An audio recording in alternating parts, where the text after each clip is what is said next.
Assalamualaikum warahmatullahi wabarakatuh. Baik, di sini saya Prima Rahman dari S1 Pendidikan Geografi akan menjelaskan tentang estuari sebagai mata kuliah oceanografi. Jadi, estuari sendiri ini merupakan salah satu zona kepesisiran yang berada pada bagian pinggir daratan yang berbatasan dengan lautan. Zona kepesisiran sendiri itu dibagi menjadi 5 zona, yaitu coast atau pesisir, kemudian backshore atau hamparan pantai, kemudian foreshore tepi pantai, inshore perairan pantai, nearshore perairan dangkal.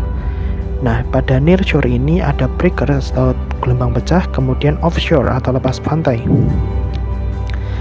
Lalu sebenarnya apa yang dimaksud dengan estuari?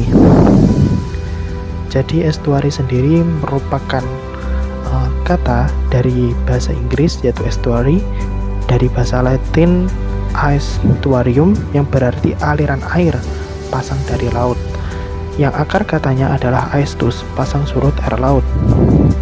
Estuari sendiri merupakan tempat di mana aliran nutrien sungai bertemu dengan lautan. Estuari merupakan produsen yang sangat baik, dan warna pekat yang ada pada estuari ini bukan menandakan bahwa air tersebut kotor, namun air tersebut kaya akan nutrien. Mengapa estuari ini dapat dikatakan sebagai zona yang kaya akan nutrien? Karena pada zona estuari ini merupakan pertemuan antara aliran sungai dengan aliran laut. Aliran sungai telah membawa berbagai mineral dan berbagai nutrien dari hulu, hilir hingga muara, atau kita sebut dengan estuari atau delta. Dalam bahasa Inggris biasa kita sebut sebagai lagoon, bay, atau shore. Kemudian di estuari ini pada gambar sebelah kiri bawah terlihat merupakan zona pertemuan antara freshwater dan saltwater.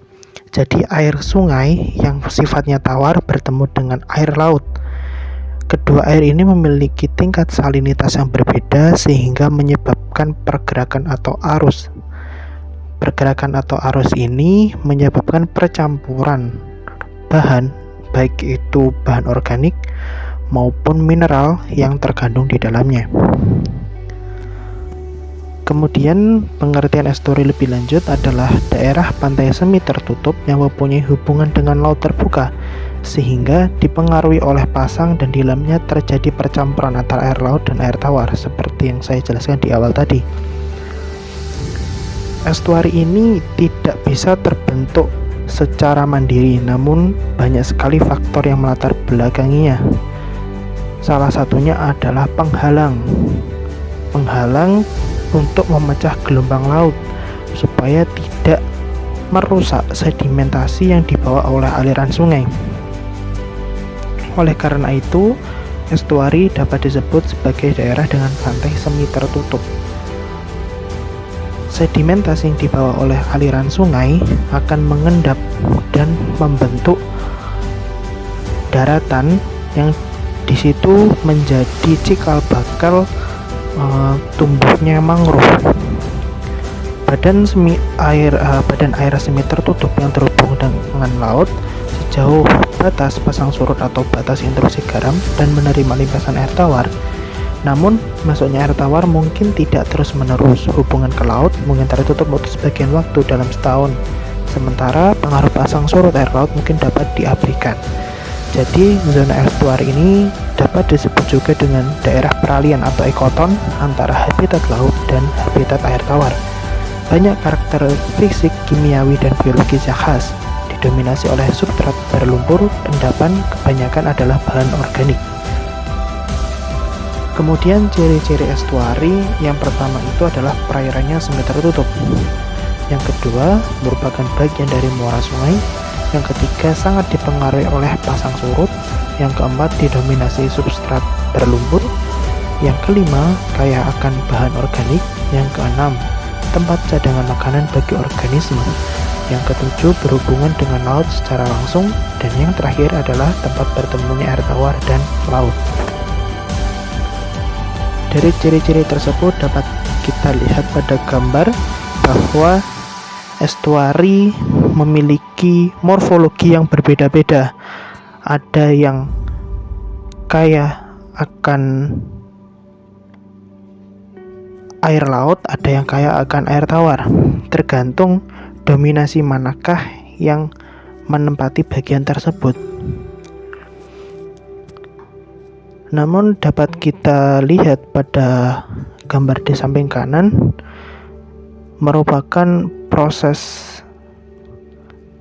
percampuran antara air laut dengan air tawar yang menimbulkan gelombang di situ.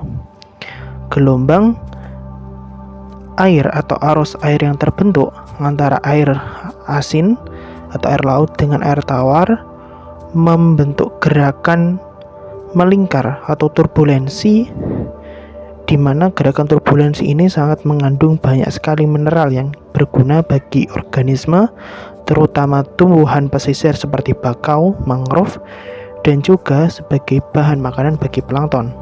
Oleh karena itu, zona estuari sangat cocok digunakan sebagai tempat pembudidayaan, terutama pembudidayaan udang, pembudidayaan hewan-hewan air payau, dan tempat untuk membudidayakan tumbuhan bakau serta mangrove.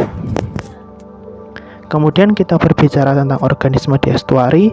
Kebanyakan organismenya ini merupakan spesies Euryhalin, yaitu organisme yang mentolerir fluktuasi salinitas. Spesies Stenohalin yang relatif sedikit, organisme Stenohalin ini hanya mentolerir fluktuasi salinitas yang rendah, terbatas pada lokasi yang dekat dengan laut yang memiliki kadar salinitas yang stabil. Beberapa juga hidup di air payau atau air dengan kadar garam sedang. Hewan di estuari yang bertubuh lunak seperti moluska dan cacing polychaete sering menjaga keseimbangan osmotik dengan cara membiarkan cairan tubuh mereka berubah seiring dengan salinitas air. Proses tersebut disebut osmoconformers. Kemudian organisme lain seperti ikan, kepiting, moluska, dan cacing polychaete berperan sebagai osmoregulator. Mereka menjaga konsentrasi garam dalam cairan tubuh kurang lebih sama terlepas dari salinitas air. Kemudian, ketika salinitas air lebih rendah dari darah, mereka membuang kelebihan air dan mengambil zat terlarut melalui transfer aktif oleh insang, ginjal, dan struktur lainnya. Contoh lain yaitu ikan anadromous ini bermigrasi dari laut untuk bertelur di air tawar, berkebalikan dengan ikan catadromous yang bermigrasi dari air tawar untuk bertelur di laut. Ini merupakan grafik organisme yang dapat tumbuh pada salinitas tertentu. Dapat kita lihat freshwater species ini hanya dapat bertahan dari mulai salinitas 0 sampai 15%. Kemudian brackish water species ini rentang 3 sampai 20%. Kemudian Euryhalin ini untuk salinitas 0 sampai 5% sangat sedikit, sedangkan 5% ke atas ini sangat banyak spesiesnya. Kemudian untuk Stenohalin atau marine species ini organisme yang suka pada wilayah dengan konsentrasi salinitas di atas 30%. Kemudian grafik selanjutnya ini merupakan grafik dari jenis organisme yang hidup seperti kepiting, cacing polychaete, kemudian belut air tawar, dan ikan salmon chinook. Baik, demikian materi yang dapat saya sampaikan. Terima kasih. Wassalamualaikum warahmatullahi wabarakatuh.